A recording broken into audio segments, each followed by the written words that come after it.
ሰላም ጤና ይስጥልን ውድ ቤተሰቦቻችን እንደምን አምሽታችኋል? የምሽቱን አበይት መረጃ ከመዝገበ ፍሬ ሚዲያ ይዘንላችሁ ቀርበናል። ከሀገር ውጭና ከሀገር ውስጥ ይዘንላችሁ መጥተናል። ከሀገር ውስጥ የአሪ ብሔረሰብ የዘመን መለወጫ በዓልን ምክንያት በማድረግና ኤርትራ ወደ ሳውዲ አረቢያ ባደረገችው ጉዞ ምን አለች የሚለውን ነገር በዝርዝር እንመለከታለን። አብራችሁን ቆዩ።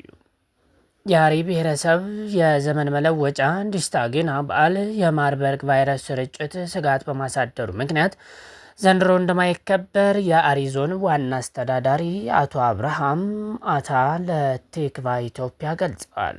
በብሔረሰቡ ዘንድ የአብሮነት የእርቅና የሰላም የመረዳዳትና የአዲስ ዘመን ብስራት ወቅት ተደርጎ የሚወሰደው ይህ በዓል በየዓመቱ በታህሳስ ወር መግቢያ በታላቅ ድምቀት ይከበር እንደነበር አስታውሰዋል። ዘንድሮ ግን በአካባቢው ተከስቶ ለሰዎች ሞት ምክንያት በሆነው የማርበርግ ቫይረስ ስርጭት ባስከተለው ስጋት በዓሉ ታስቦ ብቻ እንዲውል ከሀገር ሽማግሌዎችና ከባህል አባቶች ጋር መግባባት መቻሉን ገልጸዋል። በዓሉን በዓለም አቀፉ ማህበረሰብ ዘንድ የትምህርት ሳይንስና ባህል ጥበቃ ድርጅት ዩኔስኮ ለማስመዝገብ ጥረቶች መጀመራቸውን ያነሱት አቶ አብርሃም ህዝቡ ዘንድሮም በዓሉን እሴቱን እያሰበ ይህን ዕለት በታሳቢነት እንዲያከብረው ጥሪ አቅርበዋል። ዝርዝሩን ያገኘነው ከቲክቫ ነው።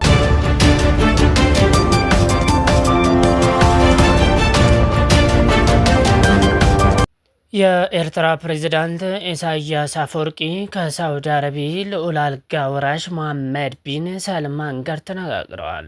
የኤርትራው ፕሬዝዳንት ኢሳያስ አፈወርቂ ሳውዲ አረቢያ እንደ ናይል ተፋሰስና ቀይ ባህር ባሉ ቀጠናዊ ጉዳዮች ላይ ያላትን ተሳትፎ እንድታሳድግ እንዲሁም ለቀጠናው ሰላም ከፍተኛ አስተዋጽኦ እንድታደርግ ጠየቁ።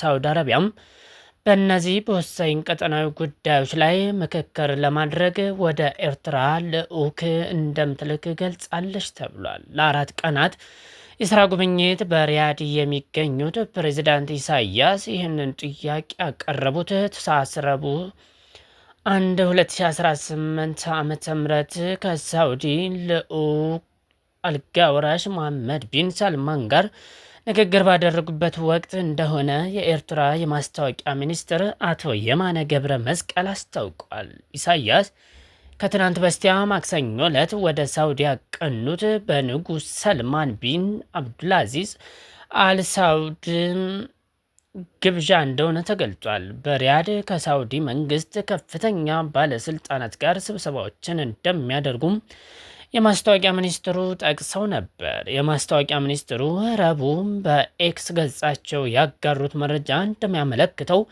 ኢሳያስ በአል ያማማህ ቤተ መንግስት ተገኝተው ከሳውዲው ልዑል አልጋ ወራሽ ጋር ሰፊ ንግግር አድርገዋል። የሁለቱ መሪዎች ንግግር በሁለትዮሽ ግንኙነቶች እንዲሁም ለሁለቱ ሀገራት ወሳኝ ጥቅም ባላቸው ሌሎች ጉዳዮች ላይ ያተኮረ እንደነበር አመልክተዋል። ሞቅ ያለ እንደነበር የተገለጸው የሁለቱ መሪዎችን ውይይት አገራቱ ያላቸው ታሪካዊና ወንድማማቻዊነት ግንኙነት የተነሳበት እንደነበርም ጠቅሰዋል። ሁለቱ ሀገራት ኢኮኖሚ ትብብሮች ላይ ያላቸውን የሁለትዮሽ ግንኙነት ለማስፋት ያላቸው ተስፋና እድል ላይ ተኮርም እንደነበር ተገልጿል። ዘገባውን ያገኘነው ከቢቢሲ ነው።